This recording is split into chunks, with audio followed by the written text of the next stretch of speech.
Understanding Bar Setup, an English language guide. Hello, everyone. Today, we're going to dive into a phrase that you might hear in different contexts. Bar setup.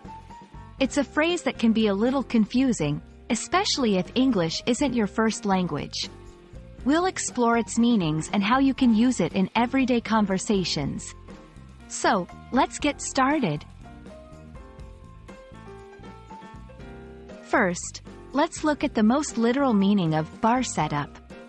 In this context, it refers to the physical arrangement of a bar. This could be a bar in a restaurant, a pub, or even a small home bar. A typical bar setup includes items like glasses, bottles of various drinks, tools for mixing cocktails, a sink, and often a counter for serving. When someone says they're working on their bar setup, they're likely talking about organizing or equipping their bar area. Sometimes, bar setup is used in a more metaphorical sense. In this context, it doesn't refer to a physical bar. Instead, it's about setting a standard or level for something.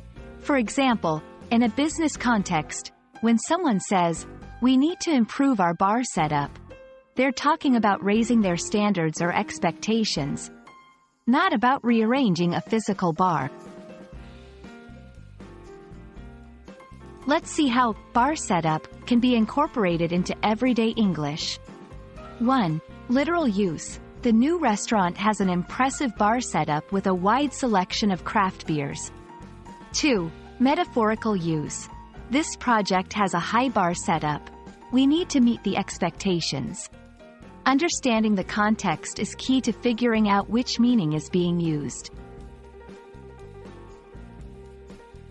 It's common to confuse bar setup with phrases like setting up a bar or setting the bar. While they sound similar, they have different meanings. Setting up a bar usually refers to the act of physically arranging or preparing a bar. Setting the bar is about establishing a standard or level of quality. Being aware of these differences helps in understanding the conversation more accurately.